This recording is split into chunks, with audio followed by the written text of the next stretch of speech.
Hi friends, ഇന്ന് നമ്മൾ നോക്കുന്നത് 85/2025 ചോദിച്ച ഒരു പ്രീവിയസ് ക്വസ്റ്റ്യൻ ആണ്.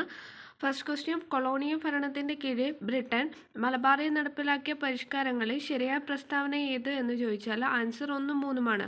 കണ്ണൂർ അഞ്ചരക്കണ്ടിയിൽ സുഗന്ധവിള തോട്ടം ആരംഭിച്ചു. മലപ്പുറം നിലമ്പൂരിൽ തേക്കും തോട്ടം നിർമ്മിച്ചു. അപ്പം മലപ്പുറം നിലമ്പൂരിൽ തേക്കും തോട്ടം നിർമ്മിച്ചു. കണ്ണൂർ അഞ്ചരക്കണ്ടിയിൽ സുഗന്ധവിള തോട്ടം ആരംഭിച്ചു. അടുത്ത ക്വസ്റ്റ്യൻ, താഴെ കൊടുത്തിട്ടുള്ളവ ശരിയായ പ്രസ്താവനകൾ കണ്ടെത്താനാണ്. ഇവിടെ 2ഉം 3ഉമാണ് ശരിയായിട്ടുള്ള പ്രസ്താവന. 1875 എറണാകുളം മഹാരാജാസ് കോളേജ് ആരംഭിച്ചു. 1937 തിരുവിതാംകൂർ സർവകലാശാല ആരംഭിച്ചു. അപ്പോൾ 1937 തിരുവിതാംകൂർ സർവകലാശാല ആരംഭിച്ചു. 1875 എറണാകുളം മഹാരാജാസ് കോളേജ് ആരംഭിച്ചു. ഇന്ത്യയുടെ ഒന്നാം സ്വാതന്ത്ര്യ സമര കാലഘട്ടത്തിലെ ചിത്രകലയുമായി ബന്ധപ്പെട്ട് നൽകിയ പ്രസ്താവനകളിൽ തെറ്റ് ഏത് എന്നാണ് ചോദിച്ചിരിക്കുന്നത്. ഇവിടെ 1ഉം 3ഉം തെറ്റാണ്. അപ്പോൾ ശരിയായിട്ടുള്ളത് 2 മാത്രമാണ്. 2 എന്താണ്? ഗവർണർ ജനറൽ ആയിരുന്ന കാനിങ് പ്രഭുവിനെ വിമർശിച്ചുകൊണ്ട് കാർട്ടൂൺ പുറത്തിറക്കിയ പത്രമാണ് പഞ്ച്. അപ്പോൾ ഗവർണർ ജനറൽ ആയിരുന്ന കാനിങ് പ്രഭുവിനെ വിമർശിച്ചുകൊണ്ട് കാർട്ടൂൺ പുറത്തിറക്കിയ പത്രമാണ് പഞ്ച്.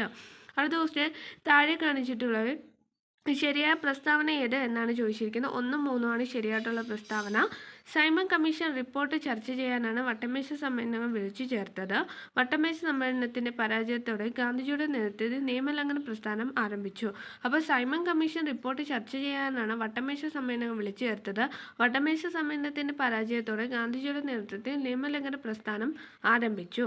അടുത്ത ക്വസ്റ്റ്യൻ, താഴെ കാണിച്ചിരിക്കുന്ന പ്രസ്താവന ശരിയായവ ഏത് എന്നാണ് ചോദിച്ചിരിക്കുന്നത്. 3ഉം ശരിയായിട്ടുള്ളതാണ്.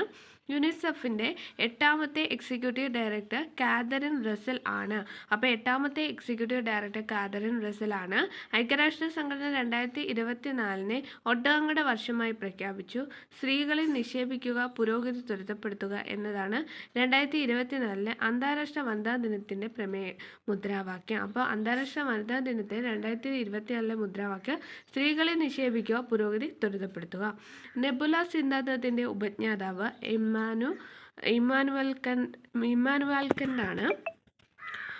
പി ഭൂകമ്പ തരംഗത്തിൻ്റെ മേഖല ഉൾപ്പെടുത്തുന്നത് ഏത് ഡിഗ്രിയിലാണ്? 103 ഡിഗ്രി, 142 ഡിഗ്രിയാണ്. ഉത്തര അറ്റ്ലാന്റിക് സമുദ്രത്തിൽ ഉൾപ്പെടാത്ത സമുദ്രജല പ്രവാഹമാണ് കാലിഫോർണിയ. ഉത്തര അറ്റ്ലാന്റിക് സമുദ്രത്തിൽ ഉൾപ്പെടാത്ത സമുദ്രജല പ്രവാഹമാണ് കാലിഫോർണിയ. അപ്പോൾ ഉത്തര അറ്റ്ലാന്റിക് സമുദ്രത്തിൽ ഉൾപ്പെടുന്ന സമുദ്രജല പ്രവാഹങ്ങൾ ഏതൊക്കെയാണ്? Gulf stream, Labrador, canaries. ഉപദ്വീപീയ നദിയായ കൃഷ്ണയുടെ ഉത്ഭവസ്ഥാനം മഹാബലേശ്വർ. ചന്ദ്രന്റെ ദക്ഷിണ ധ്രുവത്തെ പേടകമിറക്കിയ ഇന്ത്യയുടെ ചന്ദ്രദൗത്യമാണ് ചന്ദ്രയാൻ 3. ചുവടെ തന്നിരിക്കുന്ന ഏതെല്ലാമാണ് ഇന്ത്യയുടെ പഞ്ചവത്സര പദ്ധതിയുടെ പ്രധാന ലക്ഷ്യങ്ങൾ? ഇവയെല്ലാമാണ്. അതായത് വളർച്ച, ആധുനികവൽക്കരണം, ശാസ്ത്രീയത്വം, സമത്വം. ഇവ 3ഉം ഇന്ത്യയുടെ പഞ്ചവത്സര പദ്ധതിയുടെ പ്രധാന ലക്ഷ്യങ്ങളാണ്. അടുത്ത ക്വസ്റ്റ്യന്, ഈ മേൽപ്പറഞ്ഞ സാമ്പത്തിക പ്രവർത്തനത്തിൽ ചുവടെ തന്നിരിക്കുന്ന യോജിച്ച പ്രസ്താവന എന്ന് വെച്ചാൽ ഇവയൊന്നും യോജിച്ച പ്രസ്താവന അല്ല. ഹരിത വിപ്ലവവുമായി ബന്ധപ്പെട്ട് ചുവടെ തന്നിരിക്കുന്നതിൽ നിന്ന് യോജിക്കാത്ത പ്രസ്താവന ബി മാത്രമാണ് യോജിക്കാത്ത പ്രസ്താവന. അപ്പം ബാക്കി 3ഉം ശരിയായിട്ടുള്ള. ഹരിത വിപ്ലവത്തിൻ്റെ അത്യുൽപാദന ശേഷിയുള്ള വിത്തിനങ്ങൾ ഉപയോഗിച്ചു. ഹരിത വിപ്ലവ സാങ്കേതിക വിദ്യയുടെ വ്യാപനം ഇന്ത്യയെ ഭക്ഷ്യധാന്യങ്ങളുടെ കാര്യത്തിൽ സ്വയം പര്യാപ്തത കൈവരിക്കാൻ പ്രാപ്തമാക്കി. ഹരിത വിപ്ലവത്തിന് ഉപയോഗപ്പെടുത്തിയ സാങ്കേതിക വിദ്യയുടെ പരിണിത ഫലമായി ചെറുകിട കർഷകരും വൻകിട കർഷകരും തമ്മിലുള്ള അന്തരം വർദ്ധിച്ചു. പുറംപണിക്കാര നവസാമ്പത്തിക പരിഷ്കാരത്തിൻ്റെ ഏത് നയത്തിൽ പരിണിത ഫലമാണ്? അതായത് ഔട്ട്സോഴ്സിംഗ് നവസാമ്പത്തിക പരിഷ്കാരത്തിൻ്റെ ഏത് നയത്തിൻ്റെ പരിണിത ഫലമാണ്? ആഗോളവൽക്കരണം. അന്ത്യോദയ അന്ന യോജന നിലവിൽ വന്ന വർഷം 2000 ഡിസംബർ 25, 2000 അന്ത്യോദയ അന്ന യോജന നിലവിൽ വന്നത്. ചേരുംപടി ചേർക്കാനാണ് ചോദിച്ചത്. ലക്ഷ്യപ്രമേയം അവതരിപ്പിച്ചത് ആരാണ്? ജവഹർലാൽ നെഹ്റു.